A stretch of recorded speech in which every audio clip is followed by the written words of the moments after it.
Yan mga bro, magandang Sunday sa ating lahat. Ngayon po ay araw ng Sunday.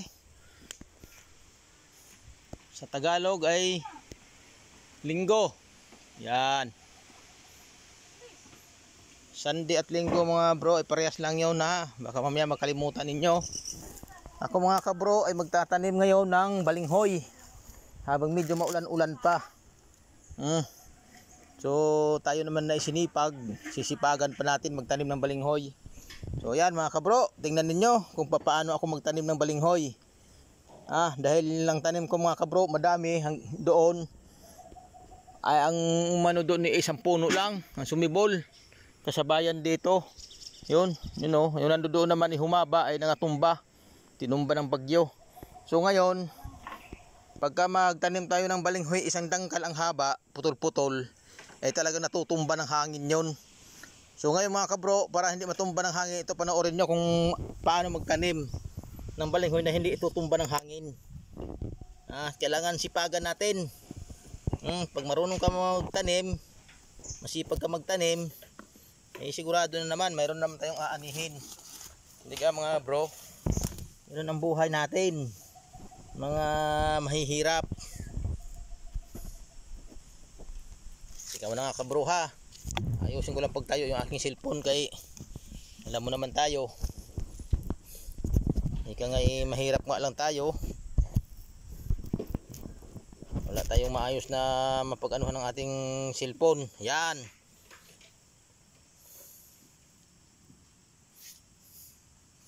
So yan mga kabro. Panoorin ninyo ha, aking pagtatanim ng balinghoy. Dali ko magtanim mga kabro.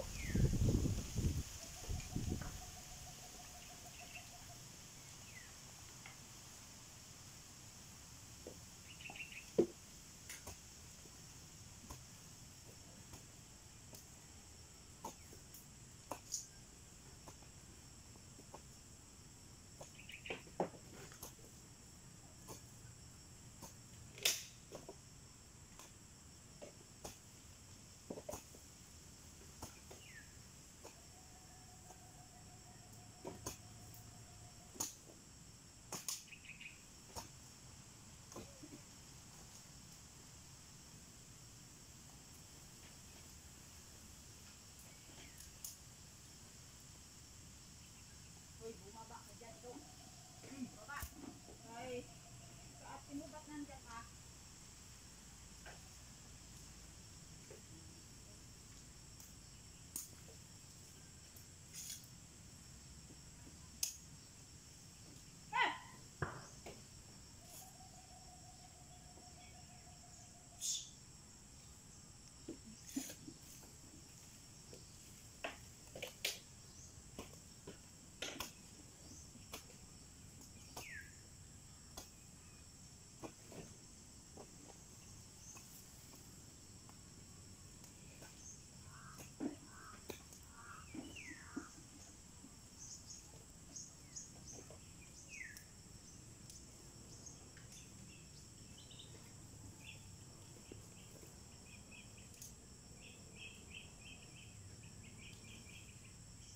Ito mga kabro ay nanibul na ang ating tanim.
Maganda mga kabro ang lupa dito.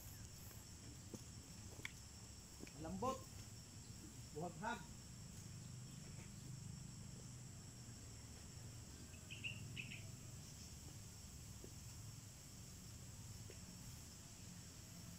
Mga bro, pag wala kayong metro,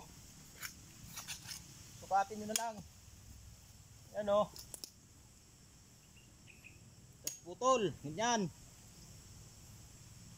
Pag ito'y tinumba pa ng bagyo mga kabro, ay nako, iwan ko na lang.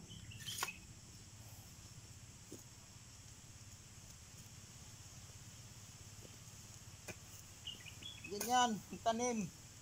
Ang balinghoy. Masipag ka.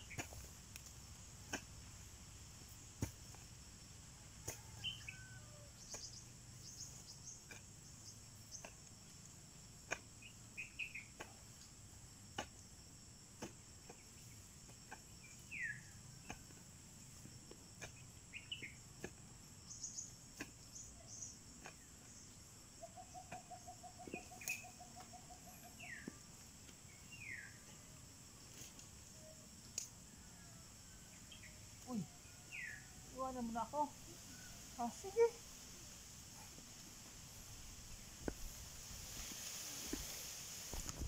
Ganyan mga kabro. Magtanim ng balinghoy yan. Oh. Ganyan tayo kasi pag magtanim. Oh, yan oh. Dahil ang tanim ko doon mga kabro, tag isang dangkal ang tanim ko, walang nangyari. Walang nabuhay. So, subukan natin magtanim ng ganyang tanim. Baka sakali.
Ito mga kabro, sukatin niyo kung anong haba. Yan. Yan dito.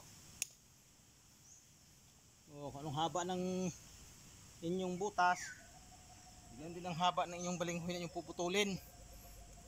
Yan mga bro. Dahil tayo masipag magtanim, mga taong masipag magtanim, ganito ang pagtatanim.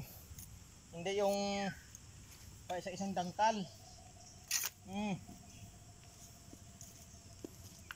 Sigurado mga kabro, pag yan ay naglaman ng isang puno niyan, isang sako. Yung isang kahabaan niyan, isang sako yan.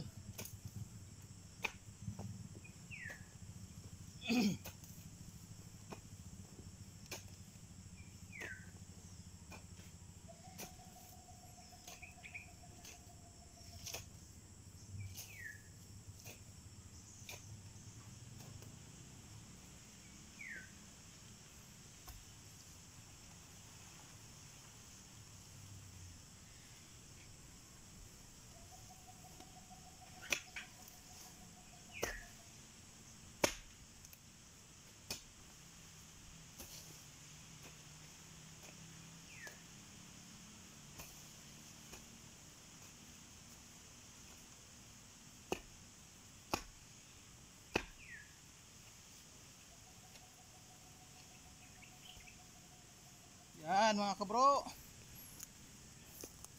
Ayos na.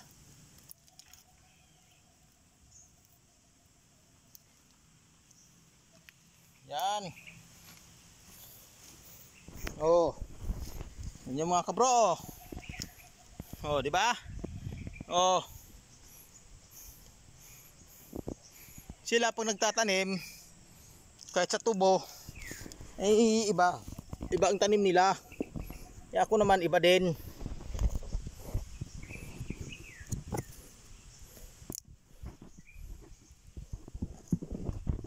Hop. Ay nako. So, tatabunan natin mga kabro.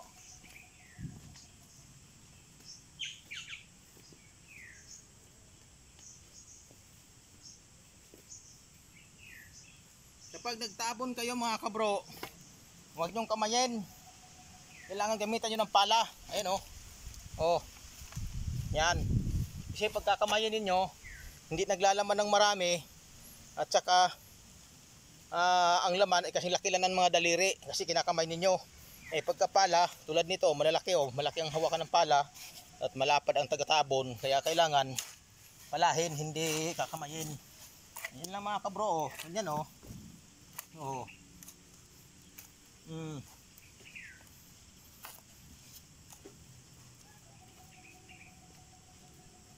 Yan mga kabro, ganyan lang. Yan. Ito po mga kabro, kadali magtanim ng balinghoy.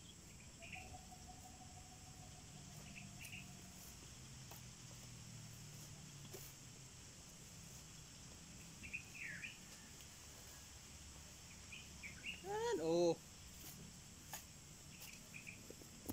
Pag ito mga kabro ay mabuhay, sigurado bawat butas buhay, may buhay. Kasi yung pa isang dangkal ang tanim mo, malimit na mamatay. Ewan ko baga kung bakit malimit na mamatay ang ano.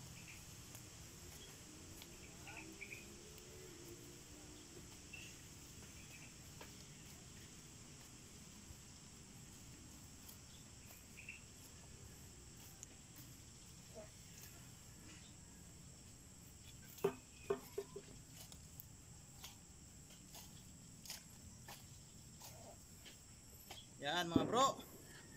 Oh.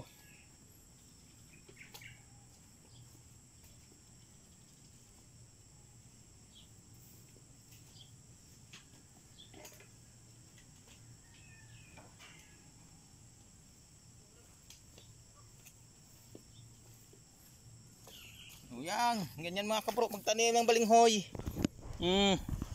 Yan, natabunan na natin. Oh. So, ipapakita ko sa inyo mga kabro, kapag humaba na ng isang dangkal ang suloy niyan, yun, papakita ko sa inyo. Mga kabro. Sigurado naman ako dito, mayroon talagang maninibol yan sa haba na yan. Yun. Dahil nagtanim ako doon, dangkal-dangkal ang tanim ko. Walang nanibol. May nasibol doon isang piraso. Ay siguro naman yan madaming maninibol. Yan mga bro ha, ganun lang. Salamat sa atin.